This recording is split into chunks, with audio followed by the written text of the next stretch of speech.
I remember being so excited when I first got admitted to UCLA, the number one public university in the world, that I had no idea how a student could ever be unhappy going here.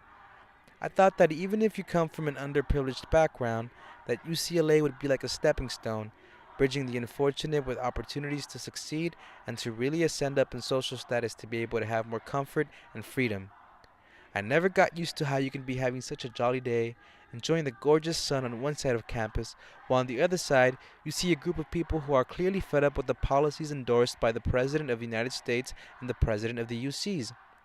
Attending UCLA quickly shed light on the fact that there are a lot of injustices on college campuses that the administrations do not always want to resolve nor be held accountable for, which means that it is often up to the students to take matters into their own hands in hopes of changing the status quo.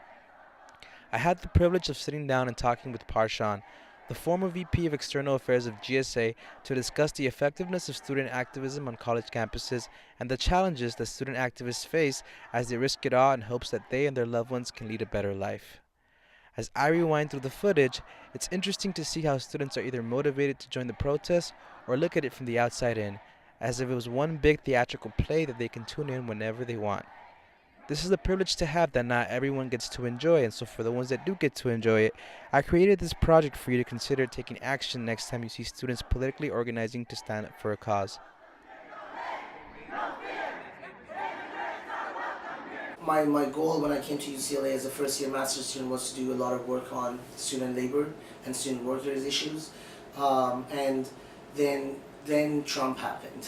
Then, all the different things that were going on. It was a very emotional time. There's a lot of issues.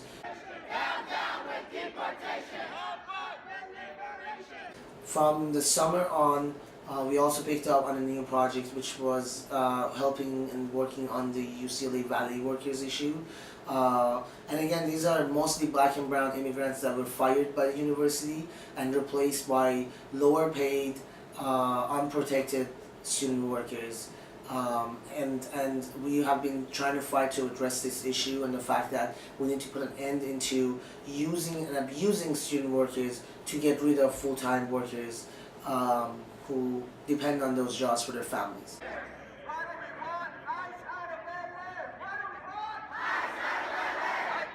Today's definition of a student is not somebody who goes to class and then goes home and studies. Today's definition of student is somebody who goes to class, then goes to work, then has to take care of their family, then has to do a whole bunch of other things with regards to their inner circles, and then maybe if they have time, go to class. And that's a reality that the university doesn't want to face. So when our community is under attack, what do? Stand up, fight back! There's a substantial population that has never gotten addressed in any of the work, any of the issues that they're facing. And that's our student workers on our campuses. When you look at reports, the closest reports, first of all, there's really a lack of data available on anything about student workers. We're looking at a population that is the most exploited, modern population of working workers and laborers. To almost unprecedented levels. We have folks who are working over hours, who are getting underpaid, who are not receiving any benefits, who are not receiving any health care, who don't qualify for raises, who can't vocalize their issues or concerns due to concerns of getting retaliated against, who can be fired at any time, and who can't even really air grievances, even in the cases of reporting violence and reporting violations of policies. So, there is all sorts of theories of how the administrators use the bureaucracy against students, how there's also the cycle of the student cycle. So they're very, very, like, at some point within the next few years, all of us will graduate and may not be around to be bugging them anymore. And the thing that they don't know is that we also know about this. And we are making sure that it's not just me, it's not just the next person that comes after me, it's going to be every person that comes after each and every one of us that's going to keep on bugging them until they do what we want. I'm not going to steps because this is my school and I can walk whenever I want. My name is Alejandro Núñez Gutierrez from S.L.A.P, Mexico, Guanajuato. I came here in 2007. I am not documented, meaning I am not protected from deportation. I am not allowed to work legally in this country. I am a UCLA Bruin, but that doesn't mean that I'm more worthy of my parents and any other people out there in the community. They deserve a comprehensive immigration reform. And I'm tired. I'm tired of having us protesting and then politicians coming out, try to talk to us. Don't come and talk to us. Go to the office that you were elected for and do some work. I'm tired of this dreamer narrative that if you go to school, if you contribute economically to this country, then yeah, you might be worthy of a status, which now is a only 2-year permission. Sorry for my language, but that's bullshit. I am a human being. I am not less than what you call an illegal alien. If you recall, you know your history. This is native land. This used to be Mexico, and before that, native land. So who is the invader? Who is the one who came here and did all the crap that is blaming my people off? I am not a drug dealer. I am not a rapist. However, that's how I'm seen. That's how my community is seen out there in Washington, D.C. Now, I want all of the administration to know, we're not just here to make a nice gesture. UCLA administration, I'm talking to you right now. You're hiding behind the pillars because you know you haven't been doing shit. You have not. Yes. You have heard the dreamers, then give us stipend-based work. I want to put the ones who do not qualify for AB 540 or DACA to work in our university. To be part of the Bruin optimism that you so much brag about. Because you have those banners of inclusion, diversity, but where are we the dreamers? Where are we the ones who do not qualify for DACA? Just put us into the shadows, and you like to so brag much about, oh, we are a diverse community, we are a diverse campus. Yeah, you want to brag about it, then work for us, because you find us. With that said, I like to say that yes, I am undocumented and I am unafraid.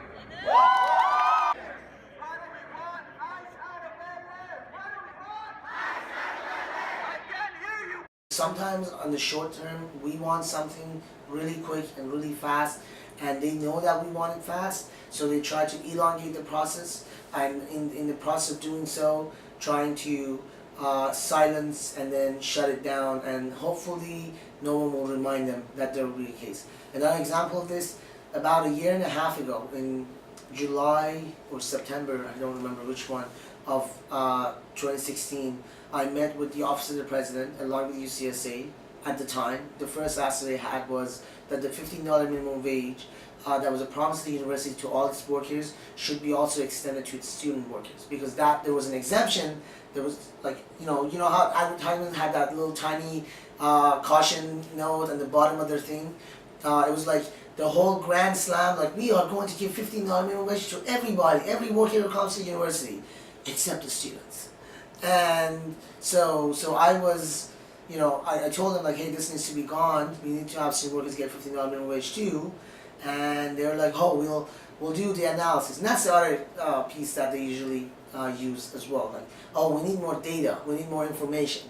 So give us some time to do the information. 5 months later, I came back and said, so did you get enough information? Have you done it yet? Oh man, we just totally forgot. Let's give us a couple more months. We promise you by July next year, August of next year when we meet, it's gonna be done. Handled, dealt with, promise. We'll have an answer. Come back in July. Sorry, we just haven't had time to do it. September, promise September. Come back in September. Nope, nothing yet. So and at some point, when the original bargaining ways don't work, then we do actions. So and that's something that I've seen works best. If you don't get it one way, then try the other ways.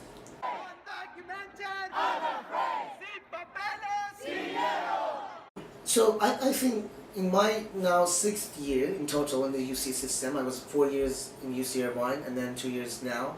And as I'm going through my 6th year, one thing I've noticed about the culture of our campuses and culture of our students is there's this negative connotation associated with activism.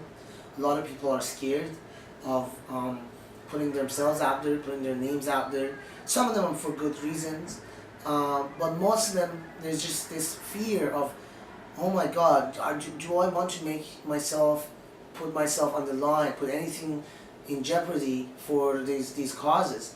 And many people just choose not to do so, not to get involved for those reasons. And again, some folks have legitimate reasons, and that's fine. I would never, for instance, ask somebody who's undocumented to go on the line of a protest and try to get arrested, because hell no, that's just a dangerous situation. But the reality also is we as students are in a privileged position to be protected from many things that our counterparts won't be protected, that our fellow faculty or staff or community members or workers aren't having those leverages. I can go into Chancellor Block's office and yell off the top of my lungs saying, I hate all your policies, I hate what you're doing to the workers. I can do that and I can get away with it, and nothing's gonna happen to me. But if I were because I'm a student, that's why nothing will happen to me. Because there's protected clauses for me as a student that allows me to fight and advocate and be protected from university's intoleration against me. But if I were just a year from now, when I become a community member and alumni, I won't have any of those. I can't come back and yell at Chancellor Block thing saying, I hate your policies. I will literally get my ass arrested.